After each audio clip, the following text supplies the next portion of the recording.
I'm Angelica Foster, 32, and I built a media company from the ground up, no shortcuts, no handouts. For years, I showed up for my family in every way that mattered, paid their bills, skipped opportunities, stayed quiet to keep the peace. But when my own mother called me the deadbeat of the family at my sister's wedding, I made a choice that changed everything. Ever been dismissed by the people you sacrificed the most for? Drop your story in the comments, you're not alone. Before we get into it, let me know where you're watching from. And if you've ever had to walk away from people who took you for granted, hit that like button and subscribe. What happened next caught everyone off guard. I'm Angelica Foster, 34, and for most of my life, I played the role no one clapped for. The steady one. The dependable daughter. The woman you could count on until you forgot she was even in the room. It wasn't something I chose. It just happened. My younger sister Rachel was the kind of child mothers brag about in grocery store aisles. She had this sparkle, perfect report cards, big blue eyes, the kind of laugh that made people stop and smile. She was the one teachers wrote home about. The one who always got the solo in the school play, even if I'd spent months coaching her behind closed doors. And my mom, Diane, well, she adored her. You could see it in the way she lit up when Rachel walked into a room. It wasn't cruel. Just obvious. Growing up, I learned quickly where I fit. If Rachel was the fireworks, I was the fuse, necessary, but not the part anyone clapped for. I stopped trying to compete and just helped. If Rachel needed new clothes for a dance, I'd offer mine. If Mom forgot she needed supplies for her bake sale committee, I'd bike across town and grab them. No one asked. I just did it. I don't think anyone really noticed, except maybe Dad, before he left anyway. After he moved out, things got harder. Mom didn't talk about it much. She just started doing more, hosting more, organizing more, trying to prove everything was fine. I was 13 when I started helping with the bills. Babysitting, dog walking, tutoring. Whatever I could scrape together. Rachel was 9, and she didn't really know. She shouldn't have had to. I didn't want her to feel the weight. I thought I was doing the right thing by absorbing it all. The dynamic stayed the same through high school. Rachel blossomed, debate team, cheer captain, class president. Mom was always front and center at her events, camera in hand, voice loudest in the stands. I was in the background, usually helping backstage or filling in for someone who flaked. I remember one awards night senior year, I had quietly won a regional math competition, but when I told Mom, she barely looked up from curling Rachel's hair for a homecoming photo. "Oh, that's nice," she said. "Don't forget to iron Rachel's dress before you go, okay?" It stung. But by then, I'd trained myself not to react. I thought if I just kept giving, kept showing up, one day she'd turn and see me clearly. I thought there was a scoreboard somewhere, tallying the sacrifices. That eventually, something would tip. College came. I got into a solid in-state school with a partial scholarship. Rachel got accepted to a private university in California, expensive, elite, and completely out of reach financially. Or so I thought. I was working part-time at a local diner the summer before my first semester, saving up for books and housing, when I overheard Mom on the phone, promising the deposit for Rachel's dorm and asking about payment plans for tuition. That was the first time it really hit me. There was no money left for me because it had already been earmarked for her. I didn't say anything. I just went back to wiping down menus and pretending I hadn't heard. A week later, Mom asked if I'd mind helping cover the cost of Rachel's plane ticket, just to ease the burden. I said yes. I always said yes. I lived at home through college, commuting 2 hours a day between classes and shifts at the diner. I graduated with honors and 3 internships under my belt. Rachel changed majors twice, then landed an internship in New York through one of Mom's college friends. When she got the offer, Mom threw a backyard send-off with catered food and fairy lights strung across the trees. For my graduation, we had takeout and a grocery store cake. I told myself it didn't matter, that I wasn't doing it for applause. When Mom's boutique closed during the recession, I stepped in again. She was behind on rent, and the bills were piling up. I dipped into my emergency savings, the money I was planning to use to move out, and wrote the checks quietly. Rachel was in grad school by then. I never told her what was going on.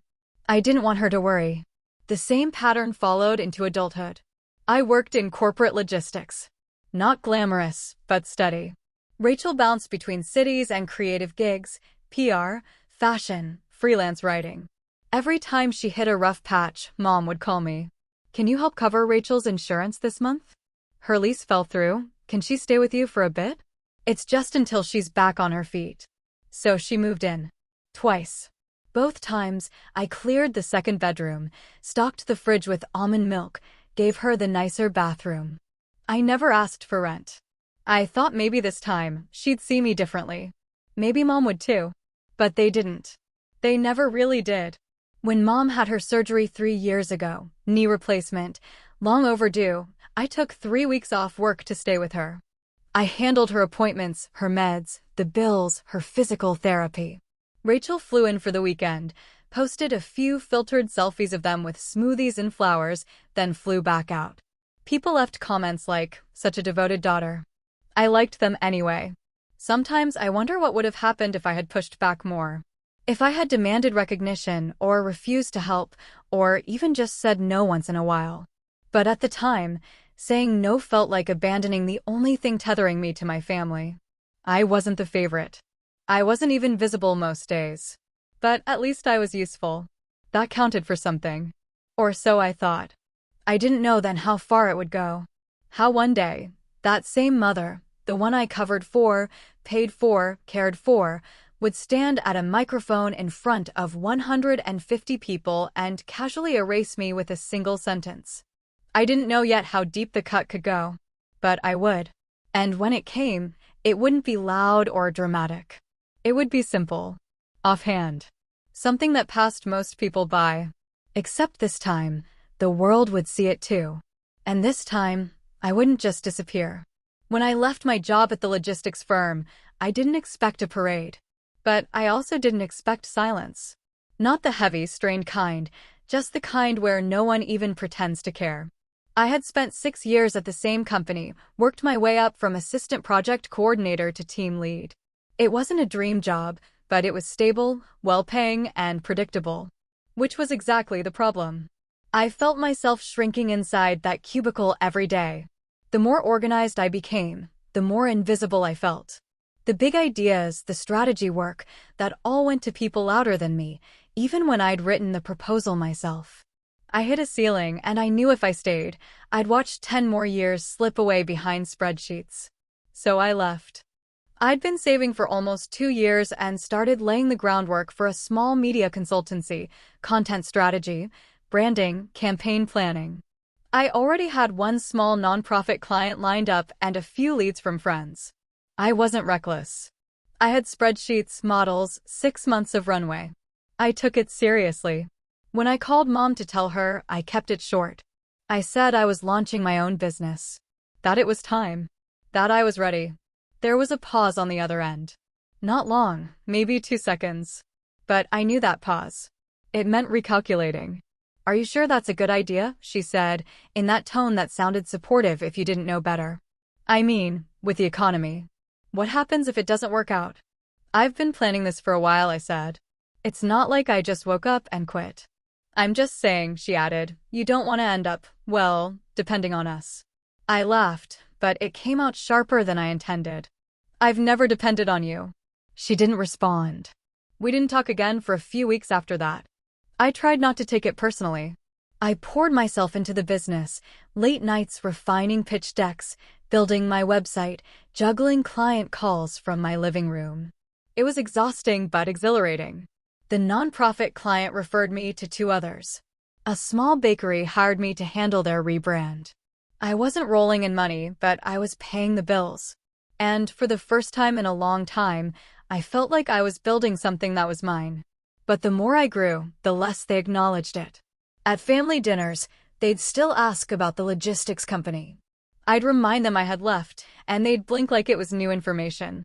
Mom would introduce me as in marketing to her friends, quickly pivoting to Rachel's latest PR campaign or her boyfriend's new startup. Rachel had started dating a guy named Jake around that time. Tech adjacent. Lots of money talk. He wore sneakers that cost more than my rent. I didn't mind him, honestly. He was smart, polite in a condescending way. But it didn't take long to see how his presence shifted the temperature in our family dynamic. With Jake in the picture, Rachel's social life ballooned. Suddenly, there were constant events, housewarmings, gallery shows, boat parties for friends of friends. Every time I heard about one, it was secondhand. Or worse, after the fact. One Saturday, I opened Instagram and saw a picture of Mom, Rachel, and Jake at a winery, all beaming, all tagged. The caption read, "Family Day, wine glass, yellow heart." I hadn't even known there was a plan. I texted Rachel later that night. "Hey, looked like fun today. Didn't know you guys had something planned." She replied a few minutes later. "Oh, sorry, it was super last minute. Jake's friend invited us this morning. Totally random." Except in the photo, everyone was dressed in coordinated linen. The table had printed name cards. I recognized one of Mom's wine club friends in the background. I stopped responding. Later, I heard through a mutual friend that Mom had been telling people I was figuring things out, that I'd left corporate life for a while, but she wasn't sure how long that would last. She called it my freelancer phase, like it was something I'd grow out of, like braces or a bad haircut. What she didn't mention was that I'd already signed 3 new contracts that month. Or that one of my campaigns had doubled a client's revenue over the holiday season. She didn't know, or didn't ask, that I was teaching myself SEO analytics late at night or sending cold emails to local vendors every morning. Instead, I became the punchline. At a birthday dinner for one of our cousins, I showed up after a long client meeting, still in a blazer, still running on caffeine. I sat down between Rachel and an old family friend, Lisa, who looked at me and said, "So, Angelica, are you still doing that little content thing?" Before I could answer, Mom jumped in. "Oh yes," she laughed lightly. "She's a creative now. Our starving artist phase. We're being supportive, of course." I smiled. Not because it was funny, it wasn't, but because I'd learned how not to make other people uncomfortable. That was my job in the family. Absorb the insult, keep the peace. But I remember that moment vividly. The fork in my hand. The way Rachel glanced at me, then quickly looked away. I remember the color of the wine in Mom's glass. The exact way she laughed. That night, when I got home, I deleted Instagram off my phone. I stopped checking the family group chat as often. I told myself I was too busy, which was true, but not the full story. They weren't cruel. That's what made it so hard to explain to anyone. There were no screaming matches, no betrayals you could write down and point to, just a slow erosion. A quiet clipping of wings. They didn't cut me off, they just stopped including me. And when they did speak about me, it was with a tone of amused detachment, like I was playing dress-up in a life they didn't take seriously. Around that time, Rachel got engaged. It was a whole thing, rooftop proposal, professional photographer hiding behind a potted plant, Mom crying in a montage video someone edited to Coldplay. I found out the day after it happened, when the photos hit Facebook. My phone buzzed with a text from Mom. "Did you see? So exciting." Ring sparkling heart, no call. No warning. Just a forwarded event. I sent a simple reply. "Congrats. Happy for them." She heart-reacted and didn't say anything else. From then on, it was wedding talk. All the time. Dresses, venues, planners, tastings. I wasn't involved. Not really. I got an invitation to a group Zoom call once, something about floral preferences. But when I joined, no one acknowledged me, and the screen froze halfway through. I never got another link. I started to notice something else. When I did post about my work, a campaign launch, a milestone, no one in the family liked it. Not once. But when Rachel posted a brunch photo or Jake posted his new espresso machine, the comments flowed like champagne. I think that was when the shift started in me. Not anger, exactly. Just clarity. It wasn't that I didn't belong. It was that they had already written a version of me that they liked better, unthreatening, self-sufficient, vaguely lost. Someone they could root for without being challenged by. And if I tried to correct the narrative, if I spoke too proudly or insisted on being seen, it made them uncomfortable. I wasn't failing. That was the part that stung the most. I was doing well. Slowly, steadily, building something from scratch. But they didn't want to hear it. Because if my life was working, it meant they had misunderstood me all along. And no one in my family liked being wrong. So they stuck with the story that felt safe. She's just figuring it out.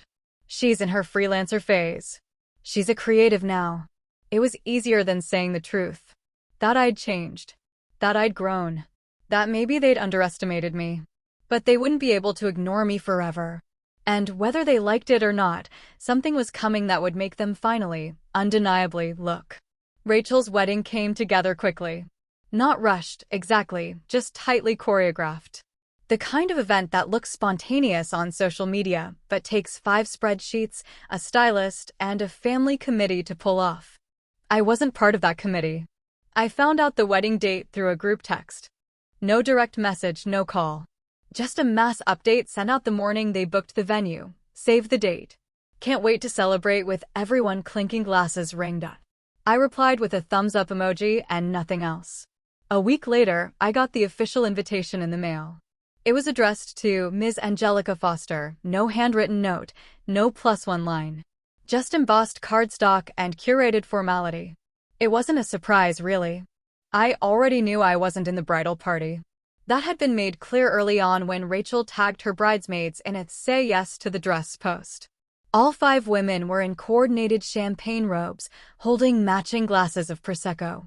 One of them used to be my friend. I didn't recognize the others. A few days later, I called Mom.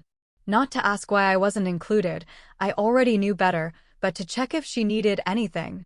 She answered on speakerphone, voice tight with multitasking. "Oh, hi, honey. Everything's just a bit crazy right now. I've got 3 vendors on hold and Rachel's having a meltdown about the chair sashes. Let me know if you want help," I offered. "I can call around, handle logistics.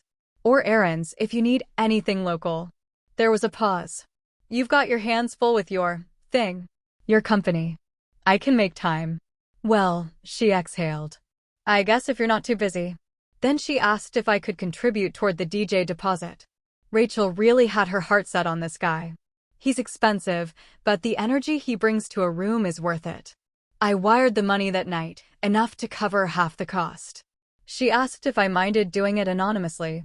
"It's just easier that way," she said. "You know how it is with family politics." I didn't push back.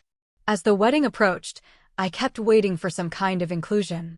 Not in the spotlight, just at the edge. A planning lunch, a dress fitting, maybe a rehearsal dinner invitation. None came. I found out later that even my second cousins were invited to that dinner. But not me. When I brought it up casually, Mom brushed it off. "You've been so busy," she said. "We didn't want to obligate you." I didn't argue. I just nodded, even though we were on the phone and she couldn't see it. A habit, I guess. The day of the wedding was clear and warm.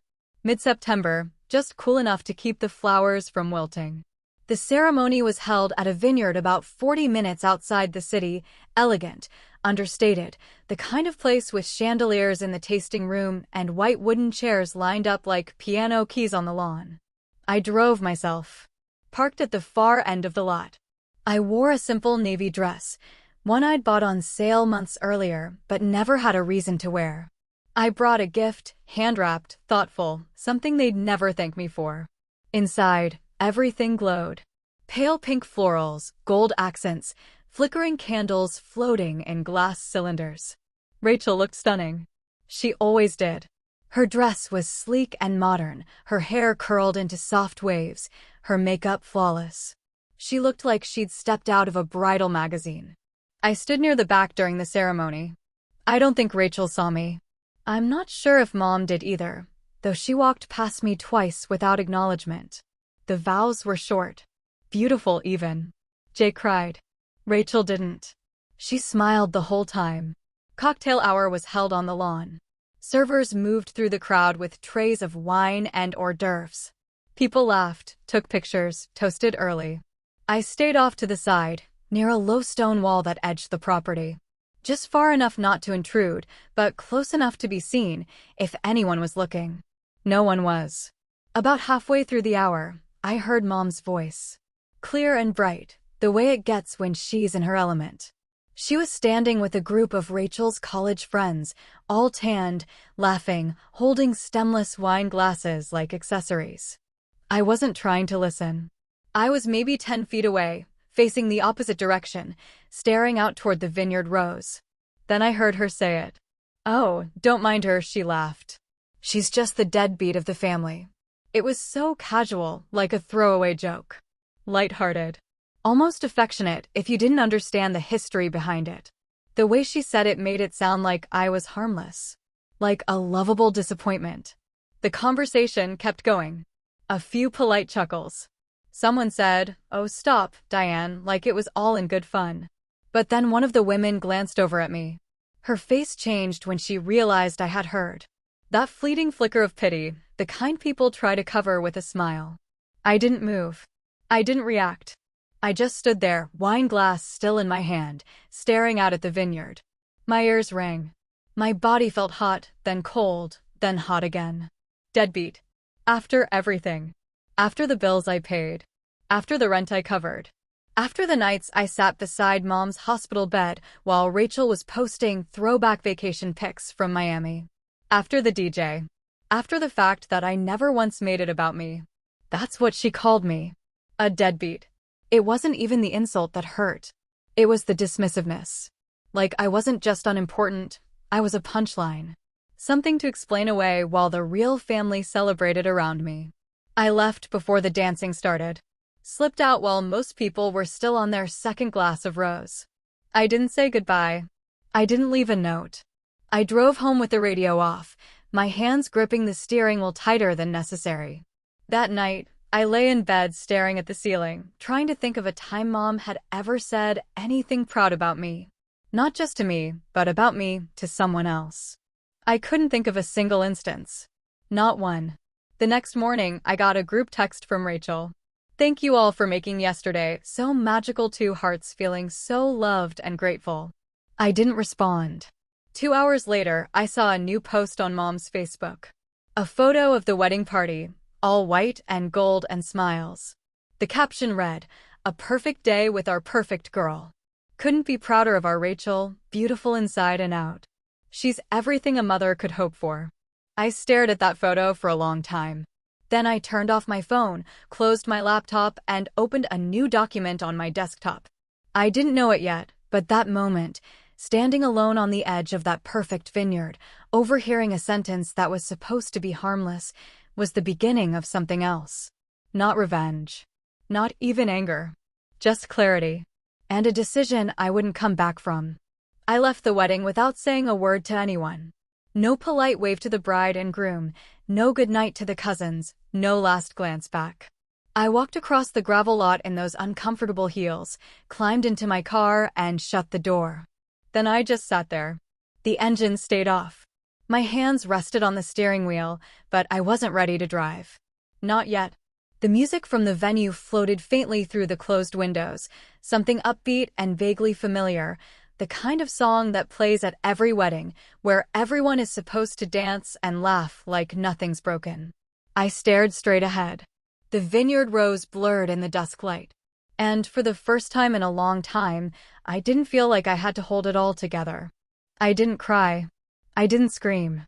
I didn't even feel angry, not exactly. What I felt was harder to describe, something like grief, but flatter.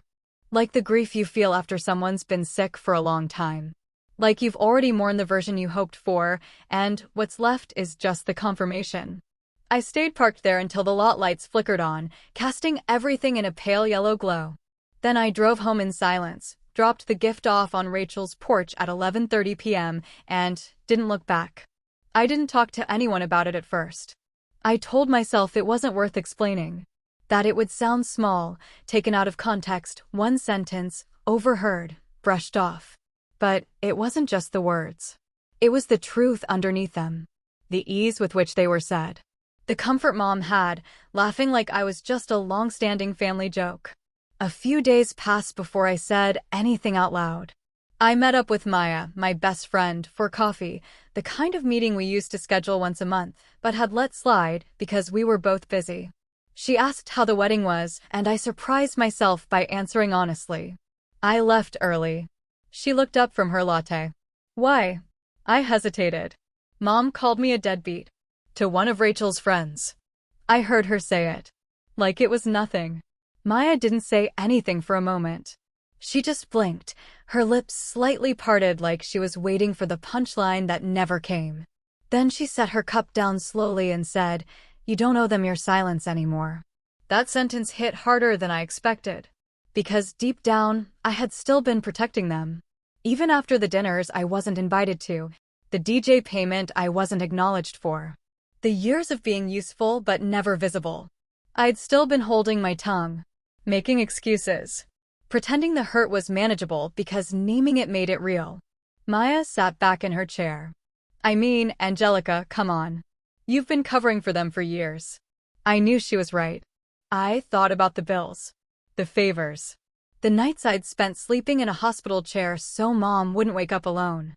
The afternoons I canceled meetings to help Rachel move out of one apartment and into another. The times I swallowed disappointment like it was my job. And for what? To be called a deadbeat at my sister's wedding? I went home that night and opened an old notebook. Not the kind I used for client strategy, but the kind I kept tucked away in the back of my closet, the one I used when I needed to untangle my thoughts without anyone else watching. I started writing everything down. Not just what happened at the wedding, but the whole pattern. I listed every time I'd paid for something they forgot, every holiday I spent alone because I was too far or too busy or probably didn't want the fuss. Every time Mom had praised Rachel's career while pretending not to remember what I did for a living. By the time I finished writing, the page was full. The ink had bled in a few places where I hadn't realized I was pressing so hard. My hand cramped. My chest hurt. But something had loosened too. I reread it all once. Then I turned the page and started a new list. One for me. Things I'd built. Clients who'd renewed their contracts because they trusted me. Projects that succeeded because of my strategy. People who referred me because they'd seen what I could do. Friends who showed up when I needed them. Things I'd accomplished without applause.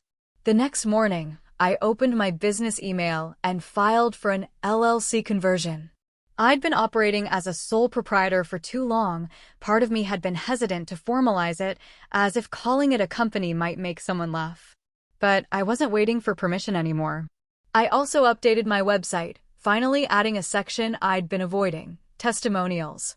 I reached out to clients and asked for honest feedback. Within 24 hours, 3 of them responded with notes that made me pause. Angelica is the reason our entire rebrand succeeded. She understood our mission better than we did. I've never worked with someone more quietly brilliant. Quietly brilliant. That one stayed with me. Not because I needed someone to call me brilliant, but because it reminded me that just because I didn't broadcast every success didn't mean they didn't exist. Meanwhile, my family stayed quiet. No follow-up from Rachel. No thank you for the gift. No check-in from Mom. I expected that. They were probably wrapped up in honeymoon logistics or post-wedding photo edits. Or maybe they were pretending I'd never been there at all. I didn't chase it. Instead, I spent time with people who saw me. Maya and I started meeting every Thursday for co-working sessions. A former client connected me with a women-led startup that needed help with digital strategy. I signed a 6-month contract that covered nearly half my year's income goal. The more I invested in my work and in myself, the more I realized how little I missed their approval.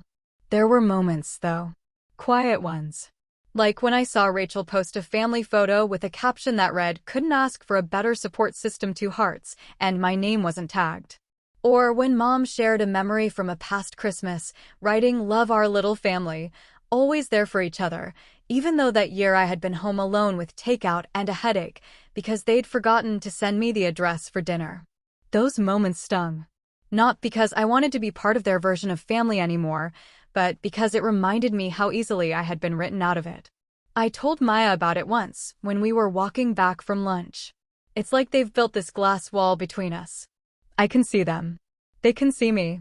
But I'm not allowed inside. And if I tap too loudly on the glass, I'm the problem. She nodded.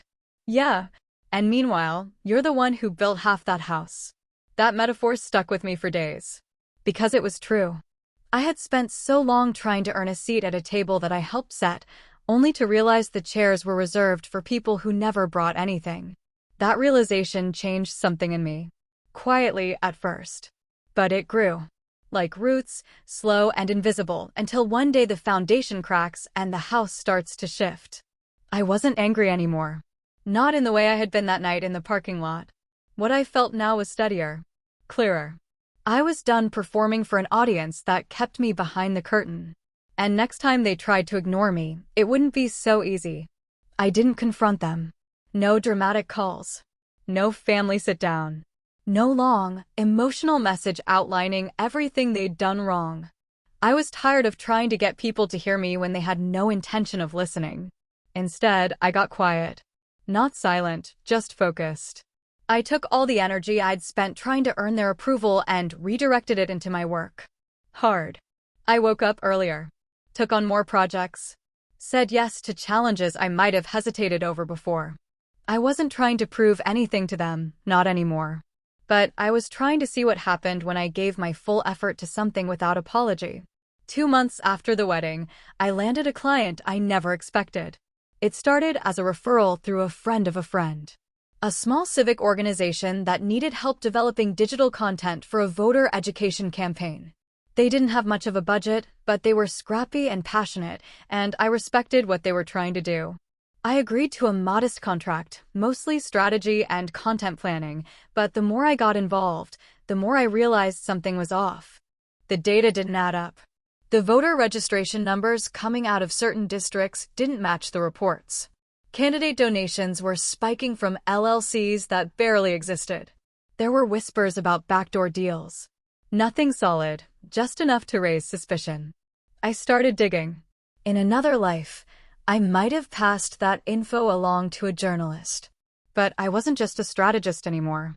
My media firm had grown beyond branding and social campaigns. I had a small production team. A freelance editor. I knew how to tell a story, and I knew how to verify facts. What started as a side contract turned into an investigation. Quiet at first. Nights spent combing through public records, early mornings conducting interviews, phone calls with reluctant sources who asked not to be named.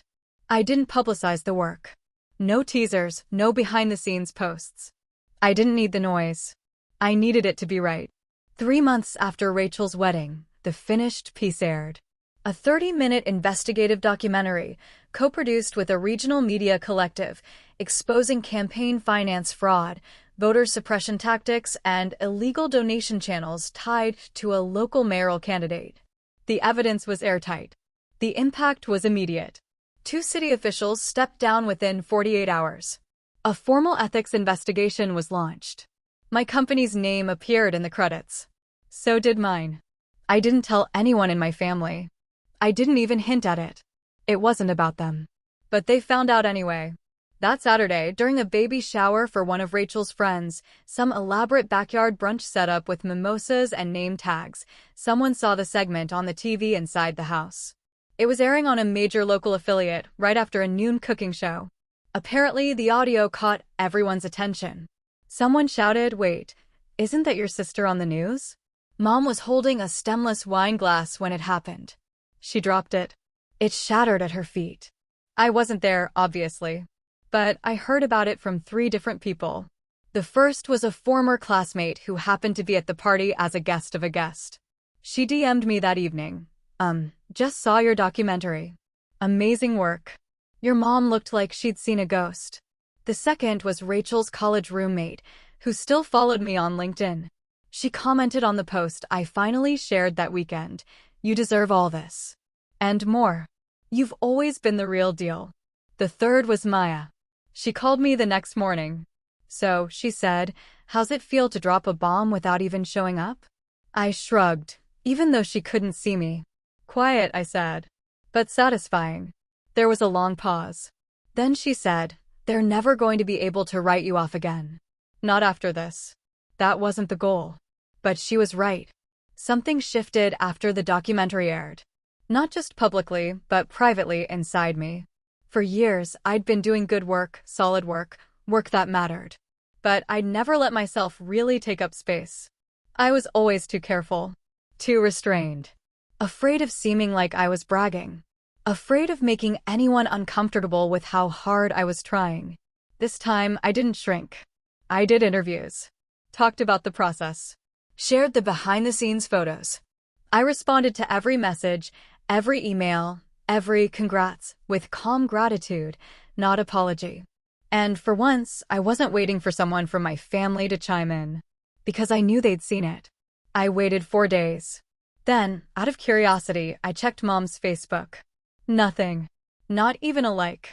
Her most recent post was a filtered group photo from the baby shower with a caption that read, "So lucky to have such smart, beautiful women in our life."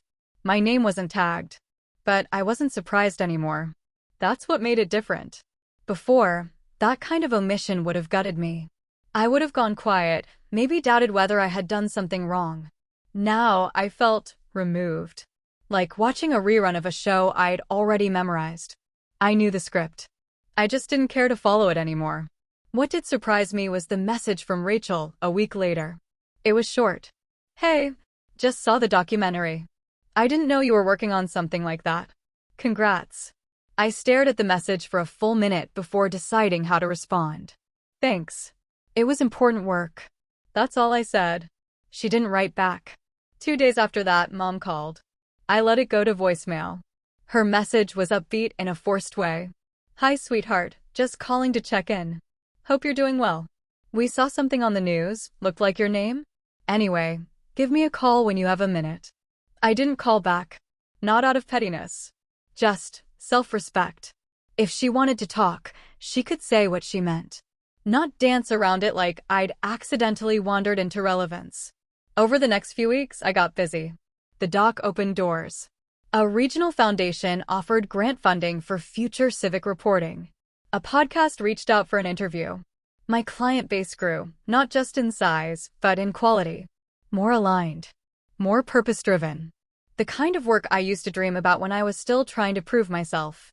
One night, as I sat on my balcony eating leftovers out of the container, I realized something. I'd been so focused on getting their attention for years, I'd never considered what I'd do if I didn't need it anymore. Now I didn't. And it felt light. Like I could finally move in any direction I chose without dragging their doubt behind me. They had called me a deadbeat. And now they were watching the evening news, hearing strangers say my name with respect. I hadn't burned the bridge. I'd just built something better. Quietly. Brick by brick. And now, for the first time, they were the ones on the outside looking in. After the documentary aired, something subtle began to shift. At first, it was small things, LinkedIn requests from people I hadn't spoken to in years, a message from my high school journalism teacher congratulating me and asking if I'd be willing to speak to her current students. A classmate from undergrad, someone I barely remembered, shared the link on Twitter with the caption, "I always knew she'd do something like this." I blinked at the words for a moment. Because no, they didn't. No one did. People who used to smile past me at family events suddenly remembered how close we were. A woman I hadn't seen since childhood messaged me on Facebook to say, "Your mom must be over the moon. She's always said you were the smart one." That one made me laugh out loud. Mom hadn't called once. But strangers were filling in the blanks with a story that made sense to them. In their version, of course she was proud. Of course she supported me. That's what mothers do, right? Except, no. That wasn't how it happened. Not even close. I ignored most of it. Politely, for the most part. I wasn't trying to make a point. I just didn't have the energy to carry a version of the story that didn't match the truth. But I noticed something else too, something that felt like balance finally tilting the other way. People stopped asking about Rachel. Not completely. But the weight of attention had shifted. Conversations that used to begin with, "How's your sister doing?" started with, "I saw your piece on the election." The center of gravity had moved, just slightly, in my direction. And my mother? She went quiet. No new photos. No cheerful status updates. No long captions about "my girls." It was like someone had pressed pause on her curated life. Or maybe she just didn't know how to reconcile it, how to keep posting party photos while people were commenting, "Isn't that your daughter on the news?" Because they were. I saw the comments. A woman from her wine club had tagged her under the video clip on Facebook with, "How amazing is this? Angelica's a powerhouse. You must be so proud." There was no reply. Instead, a few days later, I got a voicemail. Her voice was light clipped. "Hi, honey. I saw the news segment. Looked like a big deal. You should have told us. It's just, well, it's embarrassing to be blindsided like that in front of everyone. Anyway, call me when you have time." That was it. No apology. No congratulations. No acknowledgement of what I had actually done. Just discomfort. Because my success had happened outside her control. Because people were asking questions she didn't have tidy answers for. Because, for once, she wasn't the one who got to tell the story. I didn't call back. There was nothing to say. I knew finally, fully, that nothing I did would ever be enough for her. Not because I lacked anything, but because acknowledging me meant rewriting her version of things. And she wasn't ready for that. And for the first time, I didn't need her to be. It was strange, that kind of peace. It didn't come all at once. There were still moments when the old instincts flared, when I'd type out a message to her or Rachel, just to see how it felt, then delete it. There were still flashes of guilt, the quiet echo of the role I'd played for so long, the good daughter, the helper, the one who didn't make things messy. But the more I stood in the truth of what I'd built, the quieter those echoes became. Rachel messaged me again. A few weeks later. Just a single line. "I didn't realize how much you were doing. I'm sorry if I ever made you feel invisible." It wasn't everything, but it was something. I stared at the message for a long time. Thought about ignoring it, but I didn't. Instead, I typed, "Thanks." It was hard to feel seen back then. But I'm okay now. She replied with a heart emoji. We didn't talk much after that. But it was the first message that hadn't felt performative. No obligation. No surface-level politeness. Just one sentence that acknowledged the truth, however late. I kept working. I kept building. The grant from the regional foundation came through. We launched a second documentary series, shorter segments this time, focused on community impact stories. I brought on another freelancer to help manage the schedule. My calendar filled quickly. Not with busy work, but with momentum. And with the growth came something unexpected. I started getting invitations to panels, events, even guest lectures. People wanted to hear from me, not just as a media strategist, but as someone who had navigated building something from the margins. Who'd carved out space where there wasn't supposed to be any. At one university event, during the Q&A, a student asked how I handled people who underestimated me. I paused before answering. I stopped waiting for them to see me, I said. And I started making things they couldn't ignore. The applause felt surreal. Afterward, one of the organizers walked up to me with a folder in hand. "We'd love to feature your story in our alumni magazine," she said. "Would you be open to an interview?" I smiled. "Sure." I knew what was coming next. She tilted her head.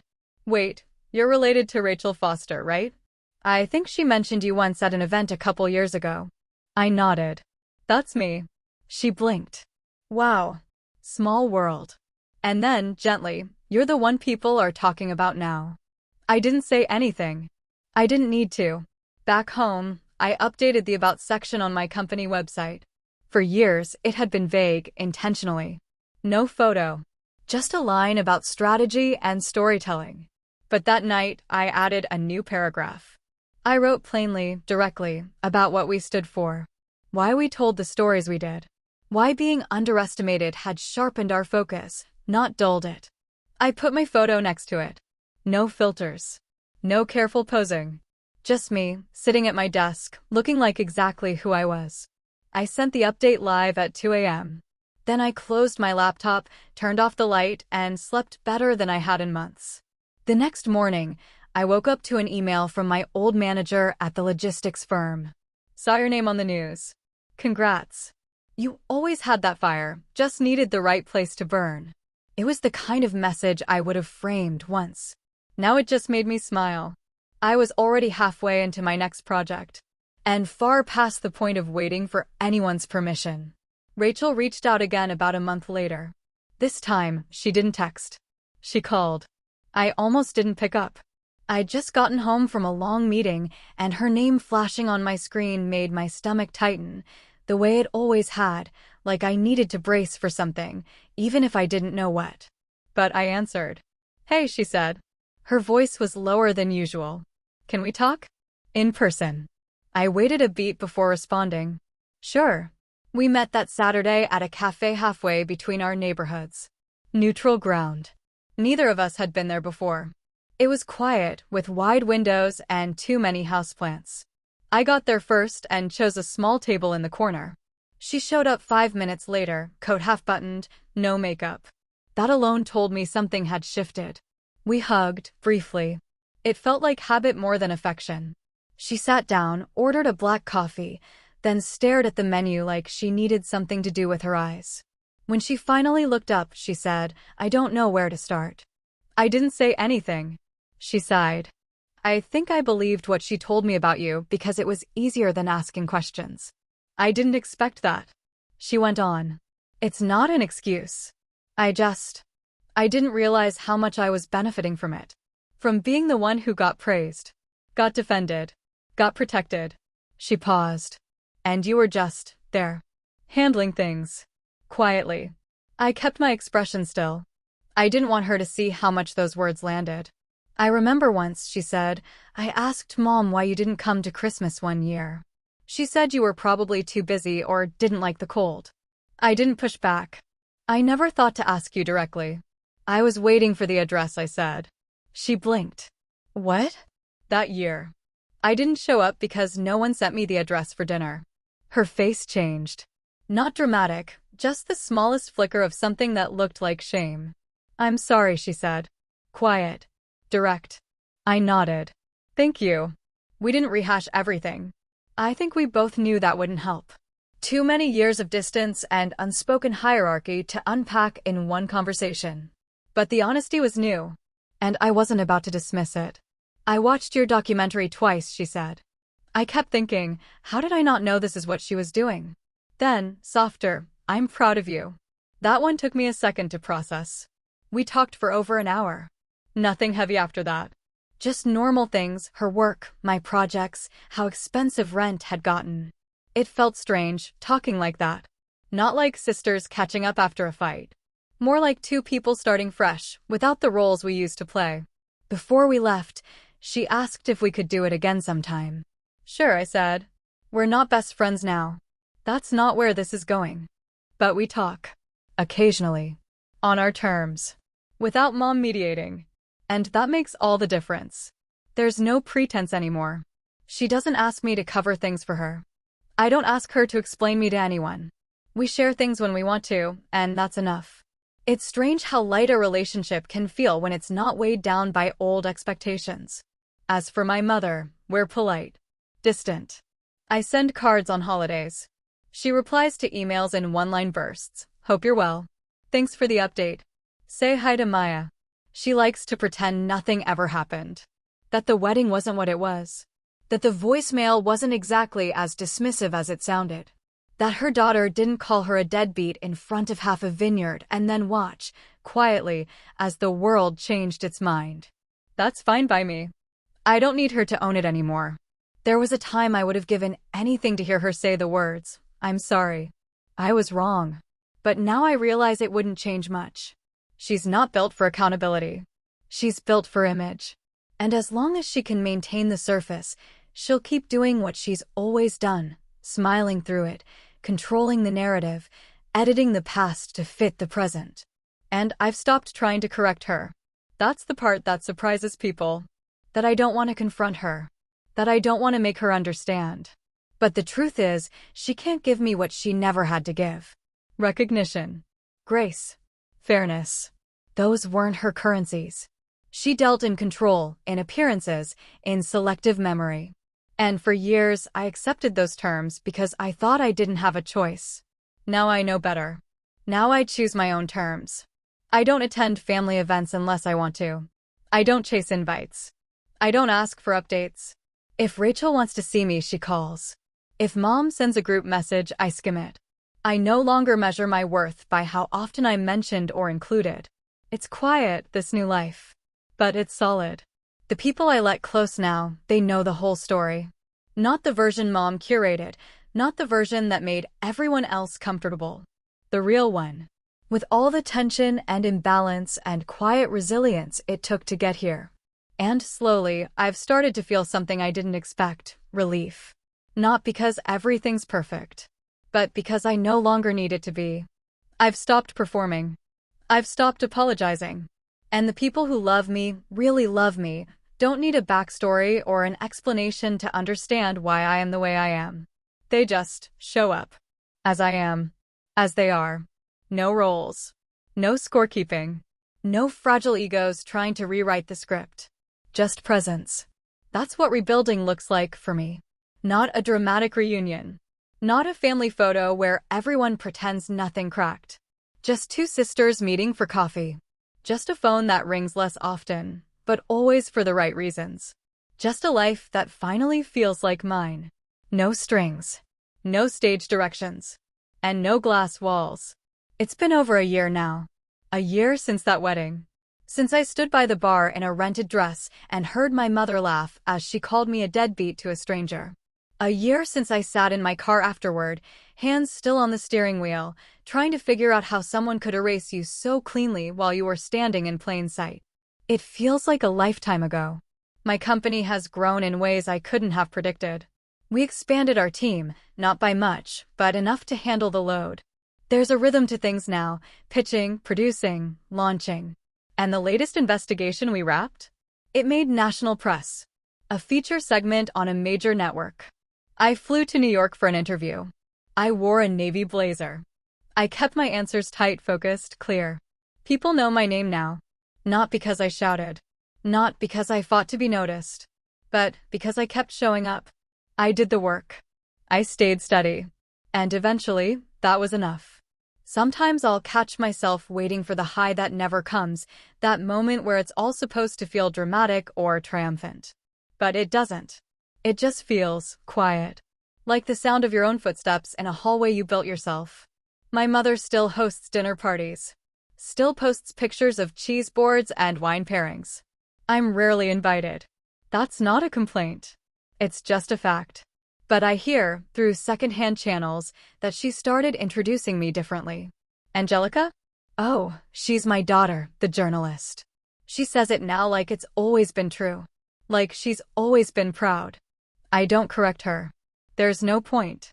Let her have her version. The truth came out anyway. And not in a dramatic confrontation or a teary apology. It came out in the work. In the credits. In the bylines. In the people who watched what I made and remembered my name. Sometimes justice doesn't look like revenge. It doesn't come with shouting or slammed doors or grand scenes. Sometimes justice looks like a quiet voiceover in a well-edited segment, your name fading in over a city skyline, while the people who dismissed you are forced to watch.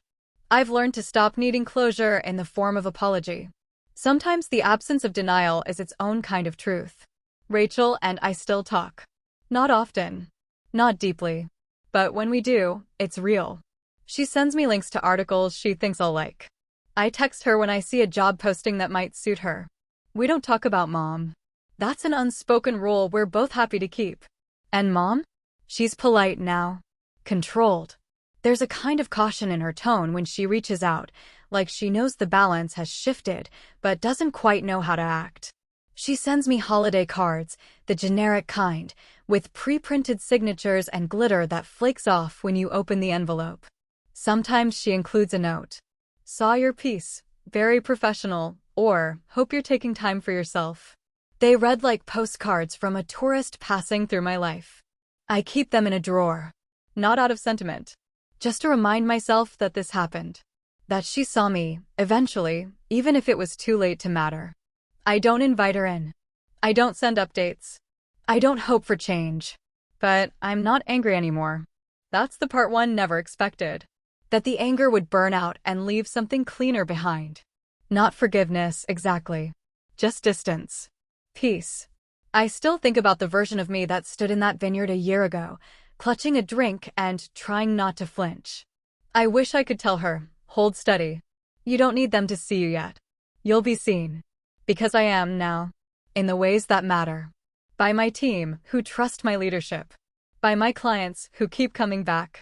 By the readers and viewers who follow the stories and write in with questions, with thanks, with their own truths. By Maya, who never let me shrink. By the people who knew me before and the ones who are just getting to know me now, not as someone's daughter, someone's sister, someone quiet and dependable in the background, but as me. That's what legacy looks like to me now. Not a nameplate or a family scrapbook or a chair at someone else's table. It looks like building something solid with your own hands. Brick by brick. Story by story. It looks like creating space for people who've been sidelined, not just to be included, but to lead. It looks like showing up in the credits and knowing you earned every second of screen time. And if someone watching recognizes your name, maybe even drops a wine glass when they do, that's fine. But that's not the point. The point is, I'm not invisible anymore. I don't need their applause. I built a life that doesn't require it. A career that doesn't depend on permission. A voice that's calm, clear, and mine. So no, I'm not the deadbeat. I'm the one they tried to ignore. And the one they couldn't. Thanks for listening. Have you ever been underestimated by your own family? Did you stay quiet, or decide to let your success speak for itself? Tell me your story in the comments. I read every one. And if you're on your own journey to reclaim your worth, don't forget to like, subscribe, and share this with someone who needs to hear it. Because sometimes, the best response isn't revenge, it's being impossible to ignore.